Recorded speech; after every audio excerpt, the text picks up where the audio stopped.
euros.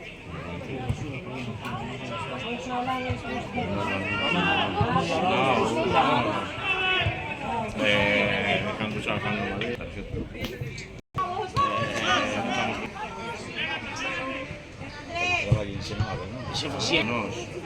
Van a usarnos de lunes a viernes como sin tarjeta antiguo.